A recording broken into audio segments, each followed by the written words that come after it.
Hello ဒီ Momo ဆိုတဲ့အကောင့်ပိုင်ရှင်ညီမလေးကခိုင်နှုတ်စီကို review ရေးထားတာလေးကို reply ပြန်ပေးမှာပဲဖြစ်ပါတယ်ရှင်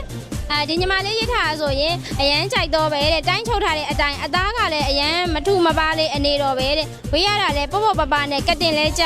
ဘာမှပြောစရာမလိုအောင်ကြိုက်သွားပြီနောက်ထပ်ကြိုက်တာတွေ့ရင်အားပေးပါမယ်ရှင်တဲ့အဲ့လိုမျိုးလေးလာမှတ်ထားပဲဖြစ်ပါတယ်ဒီညီမလေးကိုလည်းကျေးဇူးအများကြီးတင်ပါတယ်ခိုင်နှုတ်စီမှာအထည်မှာတဲ့အခါပေါ့နော်ဒီ site check နဲ့မကိုက်ဘူးဆိုရင် site check အတိုင်းရောင်းလိုက်တာမျိုးမဟုတ်ဘဲနဲ့ customer တွေဝေးရတာအဆင်ပြေအောင်လို့ခိုင်နှုတ်ကရင်ခါတင်နဲ့ကိုက်ညီအောင်လို့ fitting လေးပြန်ချပေးပါတယ်ဒါကြောင့်မို့ပဲ customer တွေစီရောက်လာတဲ့အခါမှာဝေးရတာကွက်တီလေးကြနေရပဲဖြစ်ပါတယ်ရှင်ပိတ်သားလေးဆိုရင်လည်းခိုင်က